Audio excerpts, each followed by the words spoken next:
Hello everyone. I welcome you all to this paper 8 of biotechnology, industrial and environmental biotechnology for the 6th semester students. This paper has 50 credits and it is divided into 5 subunits. So unit 1 is all about bioprocess and fermentation technology. Unit 2 is about fermentation process and unit 3 is about enzyme technology and biotransformation. Unit 4 is about wastewater treatment technology and Unit 5 is about bioremediation and bioleaching. So guys, let us now focus on Unit 1 which is all about the bioprocess technology and fermentation technology. So this is about 10 hours. I have divided this into 5 sessions. Overall, we'll be discussing here about the introduction of bioprocess technology, convention bioreactor, and media, SSF, and types of fermentation processes, overview of fermentation process, and downstream processing. Actually, the syllabus is for 10 hours. I am dividing it into 5 sessions. So let us move on to the first session where we'll be discussing about introduction to bioprocess technology. The word fermentation originates from a Latin verb fervere, which literally means to boil. During the production of alcohol, the first truly industrialized process, there used to be a lot of effervescence, or there used to be liberation of gas bubbles, preferably carbon dioxide, at the surface of the boiling liquid. Hence, the name fermentation. So, fermentation uh, is a strict sense is a biological process that occurs in the absence of oxygen, or also we can call it as an anaerobic condition. So fermentation is nothing but anaerobic respiration.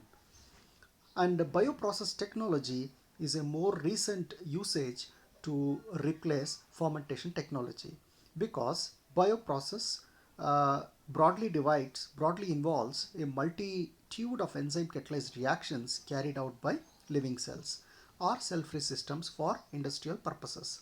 Some workers prefer to use bioprocess technology for industrial use of higher plants and animal cells, while fermentation technology is confined to the microbial use.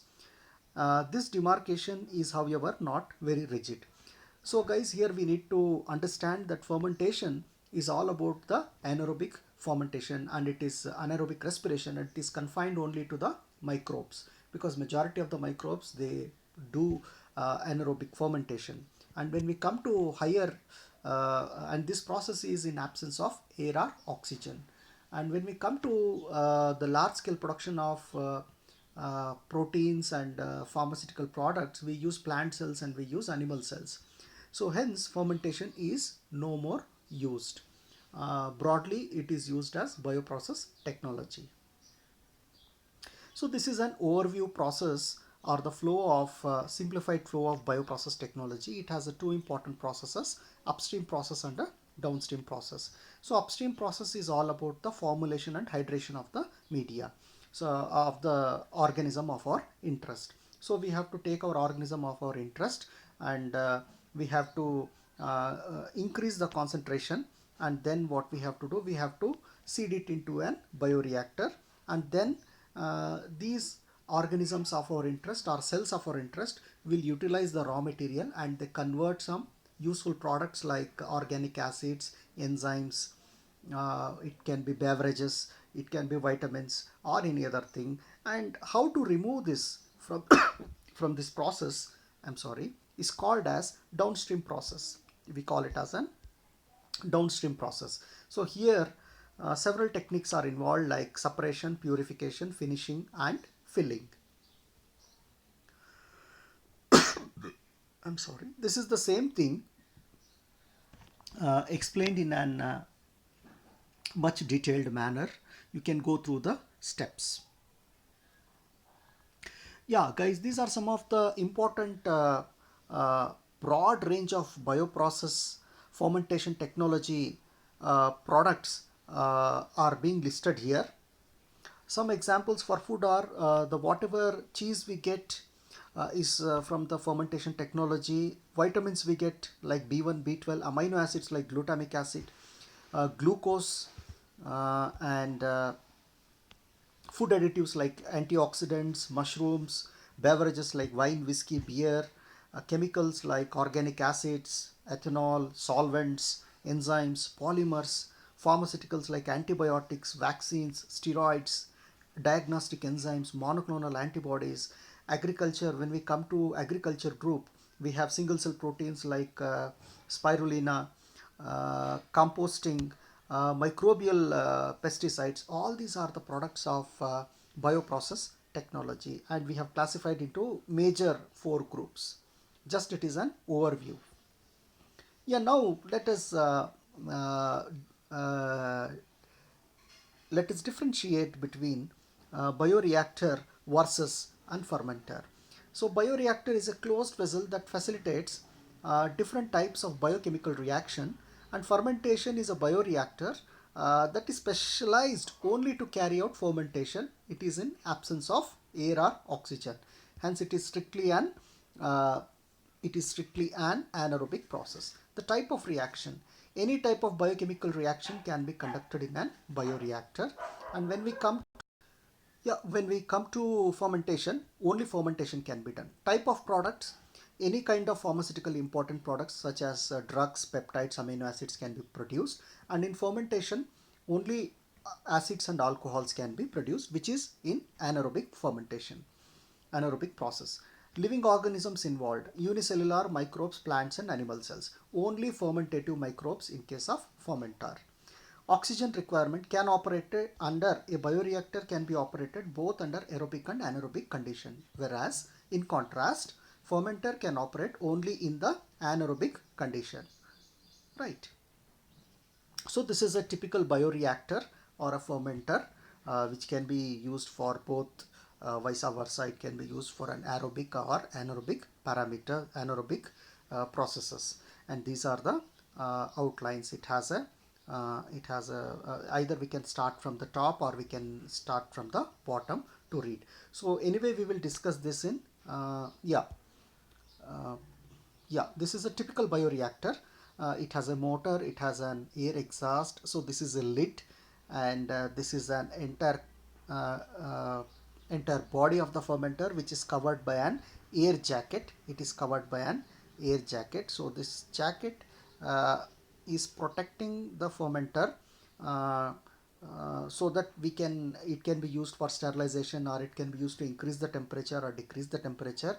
And the fermenter has connections for acid, alkali and antifoaming agents through which it can be monitored, or it can be supplied to the fermentation process.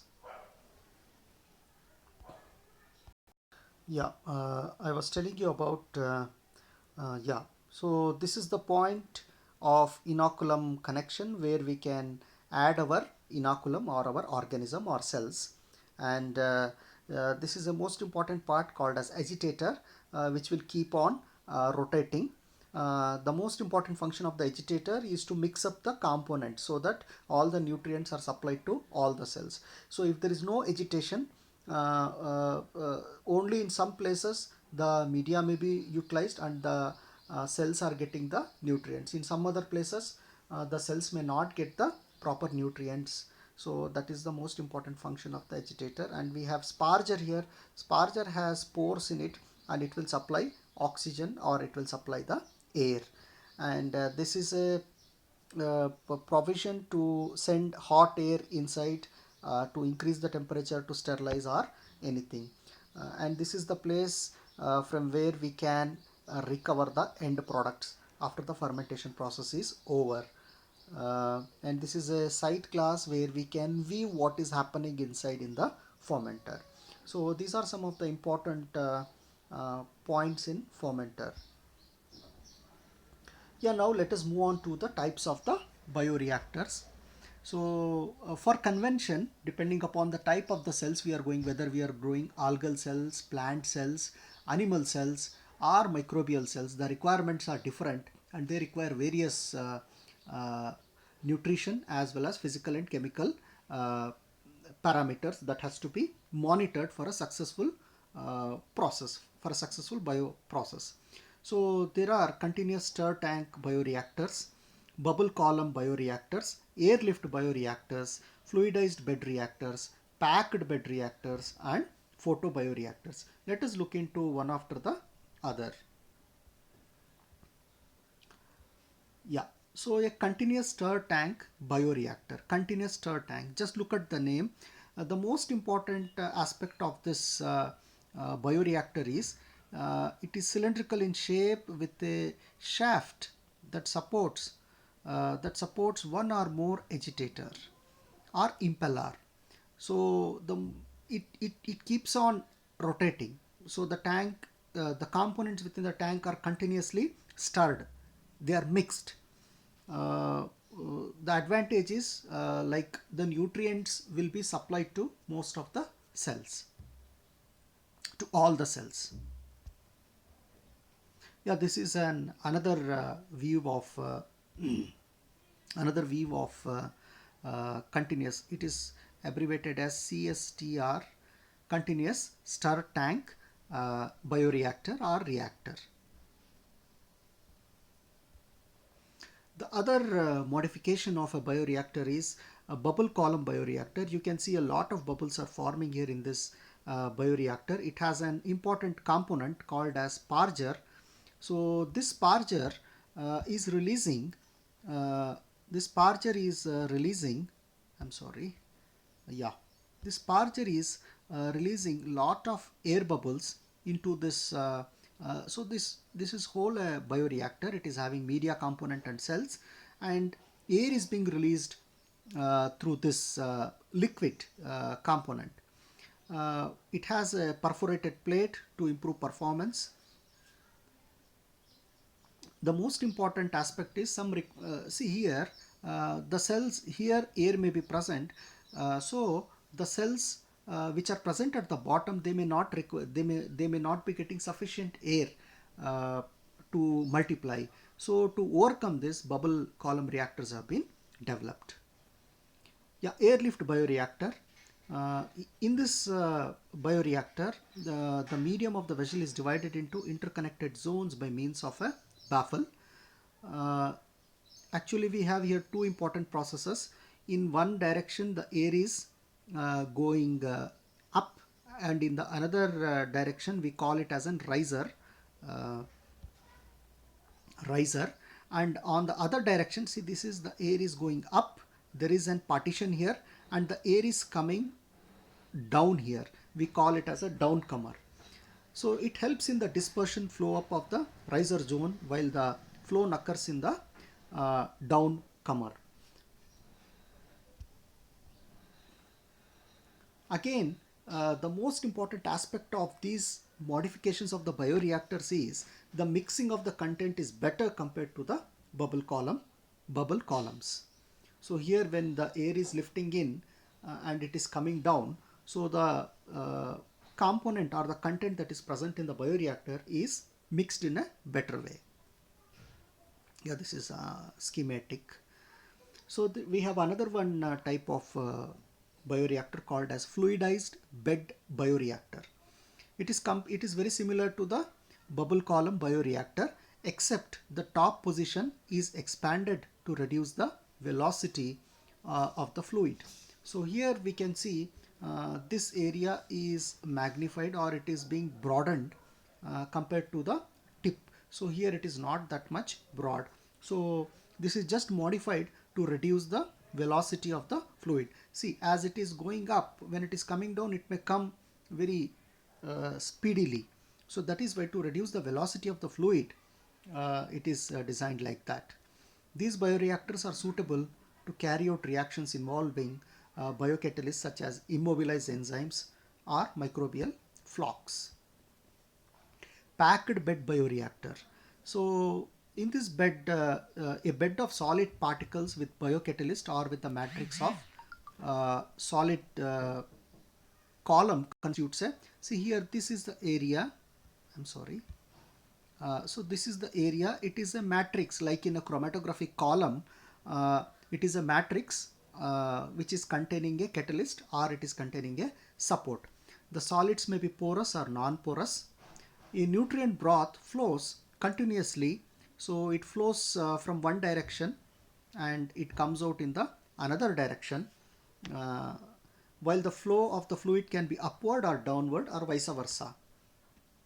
So this is a packed bed bioreactor.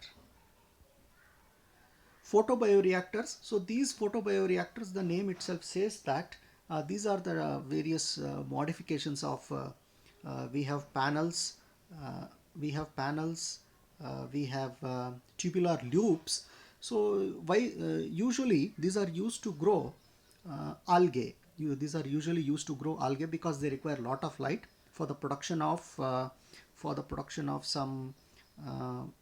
They are used to produce some, yeah, these are used to produce some pigments. Some microalgae or cyanobacteria are being used, uh, are being grown normally by photobioreactors, and the temperature is maintained at 40 degrees centigrade, uh, because microalgae is being consumed as food. So to grow algae we can use this, or some important products like carotene and uh, astaxanthin. So these are nothing but the products of algae. They are being produced by this kind of reactors. Yeah, now let us move on to a conventional bioreactor. A conventional bioreactors are cylindrical vessels with domed top and bottom.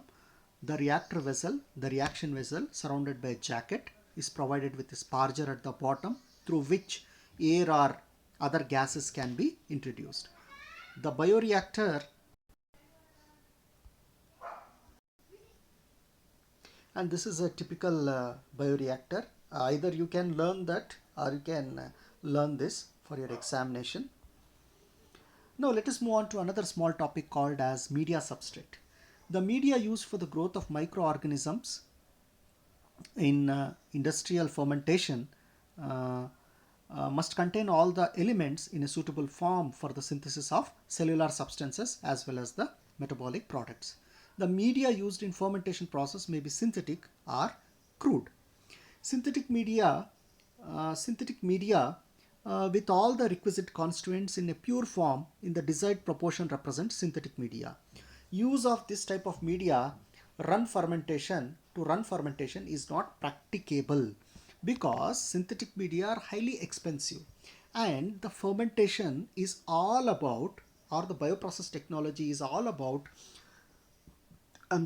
we need to look for a cheap substrate or a cheap raw material where we put our microorganisms or our cells.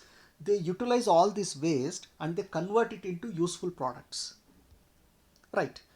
Crude media, then on synthetic media with naturally available sources are better suited for fermentation. In practice, crude media with an addition of requisite synthetic constituents is ideal for good fermentation. The most frequently used substrate for industrial fermentation with special reference to the supply of carbon and nitrogen and growth factors are briefly described. Yeah. Before going to fermentation media, let us be very clear that we cannot start a fermentation industry by using synthetic media because it is a very, very expensive affair. We have to always look at the cheap products. We have to always look at the cheap products which are waste. If there is anything waste, that is useful for us. If there is any waste, it is containing carbon, it is containing nitrogen, certainly it is gold for us, right? So media must have certain following criteria. It will produce a maximum yield of the product at biomass per gram of substrate use. It will produce a maximum concentration of product or biomass. It will permit the maximum rate of product formation. It will be the minimum yield of undesired product. So there should be no undesired products with your product. Say if you are producing antibiotic by using some raw material, and if it is producing some toxic compound, it will become very, very difficult for you to remove the undesired product. It will be cheap and of a constituent quality and is readily available throughout the year, right? See why Mr. Malya is always under profit antandre, because the raw material for the production of the alcoholic beverages is molasses, which is a waste product of the sugar industry. We'll discuss on this more and more. It will cause a minimal problem in other aspects of production and agitation, extraction, purification and waste treatment. So these are some of the ideal features of a media that should possess. The media substrate for industrial fermentation, substrate, there are some substrates which are used as a source of carbon. There are some substrates which are used as a source of nitrogen, and we also require the growth factor. See, in fermentation, the basic idea is we are taking some waste raw material and raw material that is waste, and we are putting some cells and they are converting it into useful products.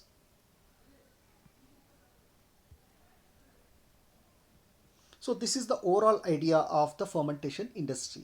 So we are taking raw materials that are like molasses, like soy meal, like many other industrial waste material we are using as a raw material. We are putting some cells like microbes, alga, animal cells, plant cells, which can utilize the leftover raw material in this. So this raw material may be waste for the molasses, may be waste for the sugar industry, but it contains more than 50% of the unutilized sucrose. So that is the carbon source for our microorganisms. Our microorganisms will utilize those nutrients and they will produce wonderful products for us. So this is how the idea of bioprocess technology. Substrate used as carbon sources, say for example, molasses, which is a byproduct of sugar industry, is used as a carbon source. Malt extract, so which is a waste product of maltose has been extracted. It is used as a waste product, and again it is a very rich source of carbon. Starch, dextrine and cellulose, again these are used as a carbon sources. Whey, which is a byproduct of dairy industry, whey is a byproduct of dairy industry, it is used as a source of carbon. Methanol and ethanol is used as a source of carbon. Inorganic nitrogen, urea, organic nitrogen, it is all used as a source of nitrogen. And some growth factors like vitamins and other important minerals are also used as a supplementing material which should support our cells or microbes to grow in the fermenter.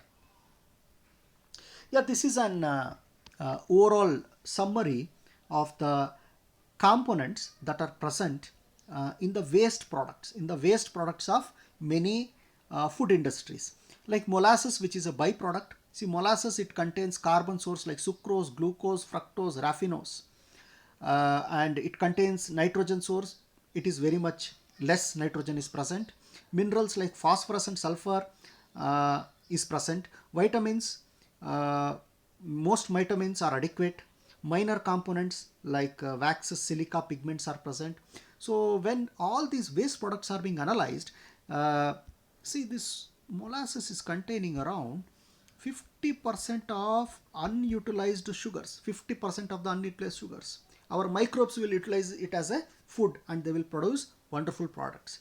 Similarly, when I come to whey, whey is also used as a carbon source. It contains lactose because it is the byproduct of the dairy industry, and it also contains amino acids. It also contains nitrogen. It also contains proteins.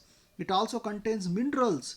It also contains biotin, which is a very important vitamin. It also contains pyridoxine. It also contains thiamine. All these are vitamins. See, this whey is no more considered as waste product because all the bodybuilders, they use whey supplement because it contains zero fat and it contains lot of essential amino acids and it contains minerals and other things. So this is how the media has to be for the fermenter. It should be waste. So this is an I have taken from research papers. This is the chemical composition of molasses. Molasses, which is a waste product of the dairy industry, it is having 52% of the unutilized sugars. It is also containing so many essential elements. Similarly, whey is containing lactose. it is containing lactic acid, it is containing protein, it is containing citric acid, ascorbic acid, it is containing minerals. See, so much of the unutilized content is present in the this waste materials like raw materials like molasses and whey. Similarly, corn strip liquor is another important raw material of the corn industry. They use this maize and they take out the corn starch, and the waste product is corn strip liquor, and again it is a very rich source of nitrogen. It contains, see, it is containing around 16% of the unutilized nitrogen. And when we look at the whey, whey is also used as a nitrogen source. See, look at the component of the soluble fiber, look at the amount of the sugar, look at the amount of the nitrogen, look at the amount of the crude protein. See, here it is crude protein. You can look at the percentage of the crude protein. So it is around 37% of the crude protein is available here in whey. So I hope I have summarized you about the introduction of the fermenter, what is a fermenter, how a fermenter differs from a bioreactor, what are the components of a fermenter, what are the types of the fermenter, and we have also looked into what is a raw material or the media required for the fermentation process. We have also discussed some examples like molasses and their molasses, whey, and corn strip liquor and their chemical composition, and how fruitful it is to use all this in bioprocess technology. Thank you one and all.